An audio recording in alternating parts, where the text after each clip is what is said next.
Ok, salut les amis, j'espère que vous allez bien, j'espère que vous vous portez bien. Alors je vais aujourd'hui faire une vidéo dans laquelle je vais vous parler d'un petit problème que la plupart des gens rencontrent dans Archicad, que ce soit Archicad 28, que ce soit Archicad 29, 26, peu importe la version d'Archicad. En tout cas ici, si vous regardez un peu en haut, vous verrez que chez moi je suis l'Archicad 28.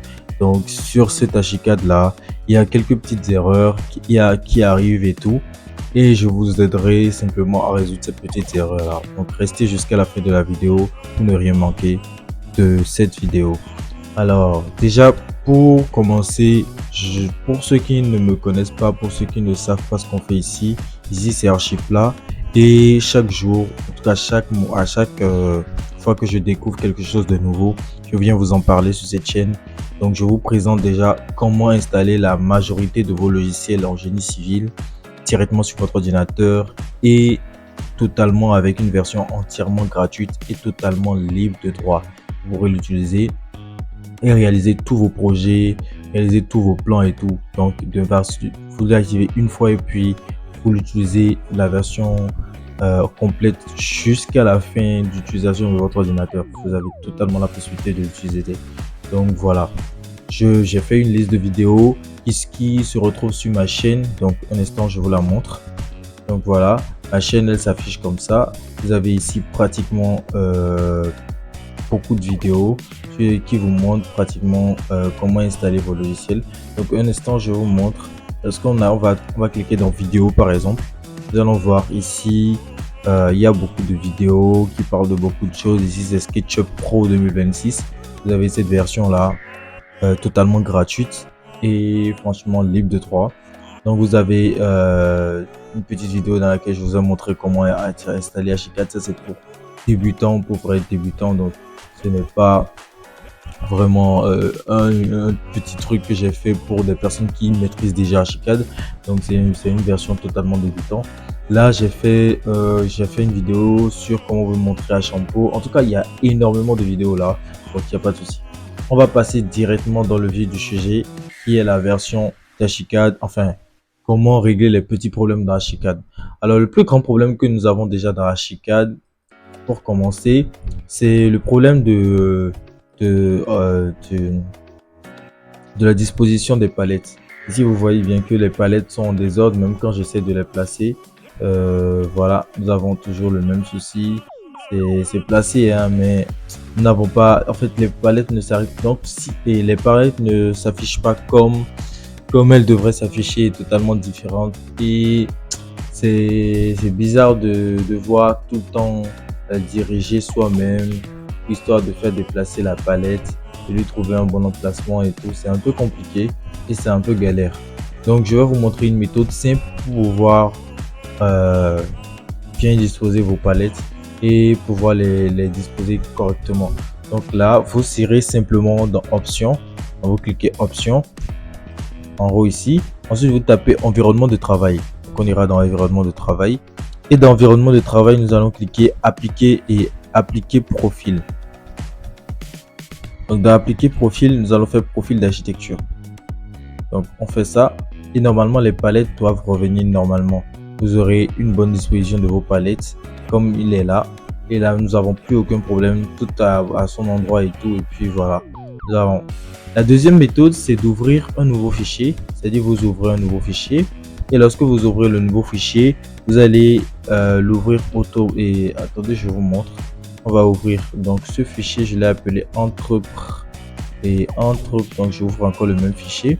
Mais une fois à l'ouverture de ce fichier, je vais bien spécifier que je veux l'ouvrir au profil par défaut.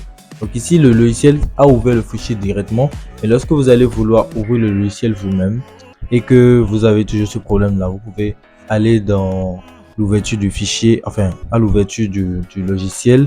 Vous allez simplement rechercher la partie choisir profil par défaut. Donc lorsque vous cliquez dessus, normalement vos palettes apparaissent totalement normalement là. Donc là voilà. Alors si je vais vous faire vous voulez vous faire une petite idée de ce qui est là. Ceci c'est un truc que j'ai réalisé grâce à l'outil dalle en bas ici et l'outil mur. Donc j'ai fait uniquement mur et là c'est dalle et là c'est mur. Donc uniquement, j'ai juste voulu un peu tester les limites d'Archicad. Je me rends compte que dans Archicad, on peut tout faire en fait. On peut tout faire, que ce soit des plans de maison, que ce soit des ponts, des chaussées, que ce soit peu importe la chose, on peut le faire dans Archicad. Donc ici, je me suis rendu compte que je peux faire un mur, l'incliner, lui donner la forme que je veux. Mais ce que je me suis rendu compte aussi, c'est que je suis allé jusqu'à l'étage 8. C'est pas vraiment un problème. Donc à chaque niveau, j'avais une inclinaison et j'ai réussi à donner cette forme-là. Donc quand je vais observer un peu, si je clique dessus et que je vérifie, on va cliquer, on va faire ouverture du mur. Donc vous voyez, ça fait ouverture du mur sélectionné. Et vous avez pratiquement ici, voilà, la, la, la vérité, vous voyez bien que c'est le mur qui a été utilisé. Donc c'est mur, ici aussi c'est mur. Et là c'est dalle, je crois. Donc j'ai utilisé la dalle, j'ai juste eu envie de faire un truc. Et puis voilà, je l'ai fait. Donc l'idée à la base, c'était, moi je suis pas étudiant en architecture, moi je suis ingénieur en génie civil. Donc l'idée à la base, c'est de représenter des fleurs. C'était de représenter des fleurs. Donc quand on dézoome, on va un peu loin, on se rend compte que ça donne de fleurs et tout. Donc c'était un peu l'idée de mon dessin. C'était pas, mon dessin avait pas, vous allez vous dire, mais ça a quel but précis de faire un truc comme ça? Non, mais c'est juste parce que j'avais envie de faire des fleurs. Et finalement, j'ai donné ce rendu là. Donc après, j'ai pas terminé le dessin. Je l'ai fait juste comme ça, histoire de voir, voilà, le logiciel peut le faire. Et puis j'ai laissé tomber. Donc je pourrais très bien continuer le dessin et lui donner vraiment une réelle forme et tout, et tout, et tout. En plus, il y a plusieurs outils qu'on pourrait utiliser pour avoir la même forme. On pourrait utiliser l'outil forme par exemple, l'outil coque. Nous pourrons utiliser énormément d'outils ici pour réaliser exactement ce même truc là. Et avec une plus, enfin, nous n'aurons plus ces sections là, nous aurons totalement un endroit totalement lisse et nous pourrons l'utiliser comme on veut. Donc franchement voilà. Alors une deuxième chose que je voudrais bien vous montrer, c'est un instant, voilà, je m'en suis souvenu, c'est vous montrer là où vous allez vous retrouver vos raccourcis. Les raccourcis, parce que vous voyez, les raccourcis clavier, c'est très important lorsque vous êtes en train de faire une conception ou que vous êtes en train de montrer à un encadreur ou à l'un de vos supérieurs que vous avez maîtrisé le logiciel et que vous maîtrisez un peu ce dont il est question lorsque vous êtes en train de faire un entretien. Donc, il est très important de maîtriser le clavier et de savoir ce que chaque partie de votre clavier peut faire lorsque vous êtes dans votre plan. Donc, lorsque par exemple, nous appuyons CTRL et que nous sommes en 2D, ça permet de couper par exemple. Donc, si je fais CTRL ici, vous voyez, vous verrez bien qu'il y aura une sorte de ciseau qui va venir couper toutes mes sélections. Donc c'est pareil, il y a plusieurs raccourcis que je devrais vous montrer. Donc normalement pour les raccourcis, voilà, on ira dans options, on va dans environnement travail et en bas on clique raccourci clavier.